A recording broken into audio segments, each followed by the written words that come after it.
Prions aujourd'hui avec une ferveur particulière, une espérance active et une profonde gratitude pour les vocations religieuses et sacerdotales. Au cœur de notre monde souvent bruyant, agité et sécularisé, il est essentiel de lever les yeux vers celui qui est le maître de la moisson et de lui adresser cette prière que Jésus lui-même nous a enseignée. Prions pour que le Seigneur suscite, appelle, forme et envoie des ouvriers à sa moisson, des hommes et des femmes au cœur généreux, prêts à tout quitter pour se donner totalement à lui et au service de leurs frères et sœurs. L'Église, corps du Christ, a besoin de ces témoins radicaux.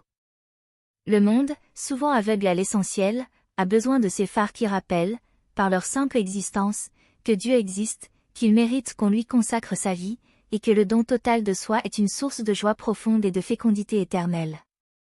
Pour fonder notre prière sur la parole même du Christ, écoutons ce passage de l'Évangile selon Matthieu, au chapitre 9, versets 37 et 38. Jésus parcourt les villes et les villages, enseignant dans les synagogues, proclamant la bonne nouvelle du royaume et guérissant toute maladie et toute infirmité. Voyant les foules, il est saisi de compassion pour elles parce qu'elles sont fatiguées et abattues, comme des brebis sans berger. Et il dit alors à ses disciples, « La moisson est grande, mais il y a peu d'ouvriers. Priez donc le maître de la moisson d'envoyer des ouvriers dans sa moisson. » Cette parole est à la fois un constat et une injonction. Un constat, la moisson est immense, le champ du monde est vaste, les besoins spirituels des foules sont immenses. Elles sont fatiguées, abattues, sans guide, sans direction, sans berger qui les mène vers les verts pâturages. Mais les ouvriers sont peu nombreux. Le décalage est frappant. L'injonction, priez donc.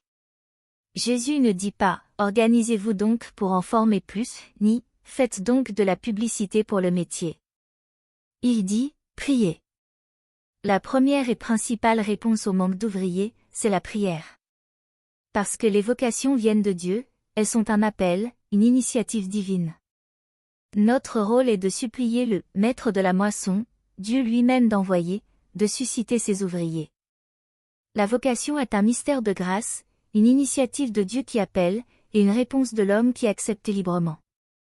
Notre prière pour les vocations participe à cette œuvre mystérieuse. Cette parole de Jésus nous aide à comprendre le besoin vital de l'Église. L'Église a besoin de prêtres. Des prêtres saints, zélés, humbles, pasteurs selon le cœur de Dieu, capables de célébrer les sacrements, d'annoncer la parole avec courage, de rassembler et guider le peuple de Dieu, d'être des pères spirituels. L'Église a besoin de religieux et de religieuses. Des hommes et des femmes qui, par la profession des conseils évangéliques, pauvreté, chasteté et obéissance, sont des signes prophétiques de la vie du royaume à venir. Leur existence consacrée est une prédication silencieuse mais puissante de la primauté de Dieu, de la beauté de la chasteté pour le royaume, de la liberté que donne le détachement des biens de ce monde. L'Église a besoin de consacrés, sous toutes leurs formes, qu'ils vivent en communauté ou dans le monde, qu'ils soient missionnaires, contemplatifs, éducateurs, soignants. Tous sont nécessaires, tous sont des pierres vivantes dans l'édifice spirituel qu'est l'Église. Ce qui caractérise ces vocations particulières, c'est un renoncement libre et joyeux à certaines réalités bonnes en elles-mêmes, le mariage, la famille, la propriété privée, la liberté personnelle pour suivre le Christ de plus près, dans une configuration plus radicale à lui. Ce n'est pas un mépris de ces réalités, mais une manière de témoigner que le Christ est le trésor pour lequel il vaut la peine de tout vendre. Ces hommes et ces femmes sont des témoins radicaux de l'Évangile. Dans un monde qui valorise l'avoir, ils choisissent la pauvreté volontaire. Dans un monde qui absolutise le plaisir et la sexualité, ils choisissent la chasteté consacrée. Dans un monde qui exalte l'autonomie individuelle, ils choisissent l'obéissance fraternelle. Par leur simple existence, ils proclament que Dieu est plus grand que tout, que l'amour pour lui vaut plus que toutes les autres amours, que la liberté véritable est dans le don de soi. Ils sont des phares dans la nuit du monde, des signes qui indiquent la direction, qui rappellent l'existence d'un autre monde, d'une autre logique, d'un autre bonheur. Leur vie consacrée est une prophétie vivante. C'est avec cette conscience de l'importance cruciale des vocations, et avec la certitude que la prière est le premier moyen de les obtenir, que nous nous tournons vers le Père. Prions avec confiance et persévérance. Père très bon, Maître de la moisson, Seigneur de la vigne, nous nous tournons vers toi en ce jour avec une prière qui nous tient à cœur, une prière que ton Fils lui-même nous a enseignée. Nous te prions pour les vocations religieuses et sacerdotales dans ton Église. Regarde ton peuple, regarde ce monde si souvent sans berger, si souvent fatigué et abattu, errant comme des brebis sans pasteur. La moisson est grande, immense, les besoins spirituels sont immenses. Et les ouvriers sont si peu nombreux. Alors, nous te supplions, envoie des ouvriers à ta vigne. Suscite, appelle, forme et envoie des hommes et des femmes qui répondront généreusement à ton appel et se consacreront totalement à ton service et à celui de leurs frères. Nous te prions particulièrement pour les jeunes gens et les jeunes filles que tu appelles peut-être en ce moment même. Ceux en qui tu as déposé une semence de vocation, une attirance secrète pour la vie consacrée, un désir encore confus de te donner leur vie. Donne-leur le courage de répondre à ton appel. Le courage de ne pas étouffer cette voix intérieure par peur, par tiédeur, par attachement aux sécurités du monde. Le courage de parler de ce qui se passe en eux à un prêtre, à un accompagnateur spirituel. Le courage de faire les premiers pas, de pousser la porte d'un séminaire, d'un noviciat, d'une communauté. Le courage de dire « oui », même si ce « oui » implique des renoncements et des inconnus. Donne-leur le désir de te consacrer leur vie. Un désir fort, brûlant, qui l'emporte sur tous les autres désirs. Un désir qui leur fasse trouver en toi la source de toute joie et de toute plénitude, au point de pouvoir tout quitter pour te suivre. Un désir qui ne soit pas une fuite du monde, mais un amour plus grand pour le monde, pour ses habitants, pour ses souffrances, un amour qui veut servir et sauver. Donne-leur la joie de se donner sans réserve. La joie profonde qui vient du don total, de la liberté intérieure que procure le fait de n'avoir plus rien à soi parce qu'on a tout remis entre les mains de Dieu. La joie de savoir que leur vie n'est pas gaspillée, mais semée comme un grain de blé qui, en mourant, portera beaucoup de fruits. La joie de marcher à la suite du Christ, dans la pauvreté, la chasteté et l'obéissance, en découvrant chaque jour que son joug est facile et son fardeau léger. Nous te prions aussi pour ceux qui sont déjà en chemin.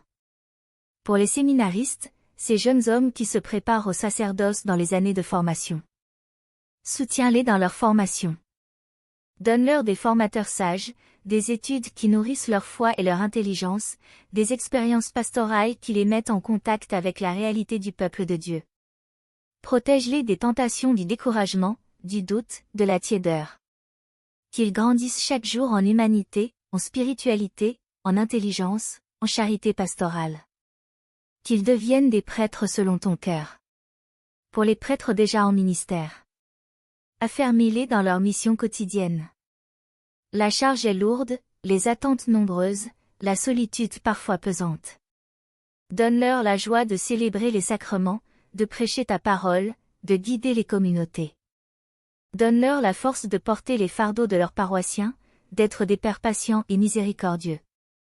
Protège-les de la routine, du découragement, de la tentation de la médiocrité ou de la compromission. Renouvelle chaque jour leur zèle et leur amour pour toi et pour ton peuple. Pour les religieux et religieuses de tous les instituts et congrégations. Renouvelle leur zèle.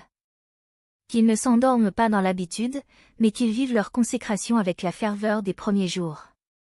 Qu'ils soient fidèles à la règle et à l'esprit de leur fondateur. Qu'ils soient des hommes et des femmes de prière, de pauvreté évangélique, de chasteté joyeuse, d'obéissance confiante. Que leur vie communautaire soit fraternelle et soutenante. Que leur service auprès des plus petits, des plus pauvres, des plus abandonnés, soit le prolongement concret de leur amour pour toi. Et nous te prions aussi, Père, pour nous tous, membres du peuple de Dieu qui ne sommes pas appelés à ces vocations particulières. Donne-nous le respect et la gratitude pour ceux que tu appelles à un service particulier dans ton Église. Le respect pour leur choix de vie, parfois mal compris ou moqué dans notre société. La gratitude pour le don qu'ils font d'eux-mêmes, pour le temps qu'ils nous consacrent, pour les sacrements qu'ils nous donnent, pour l'exemple qu'ils nous offrent.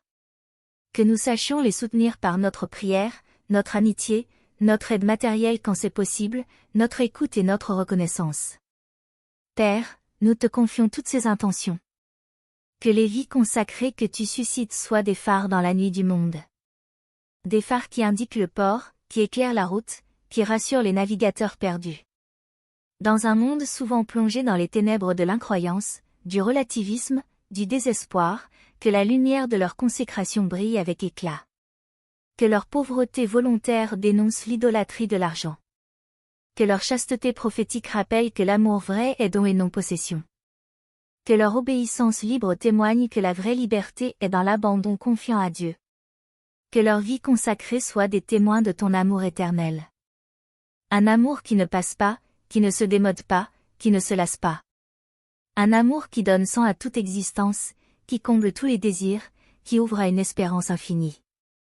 Par leur simple présence, qu'ils rappellent à tous que tu es là, que tu nous aimes, que tu nous attends. Père très bon, Maître de la moisson, exauce la prière que nous t'adressons avec foi et persévérance.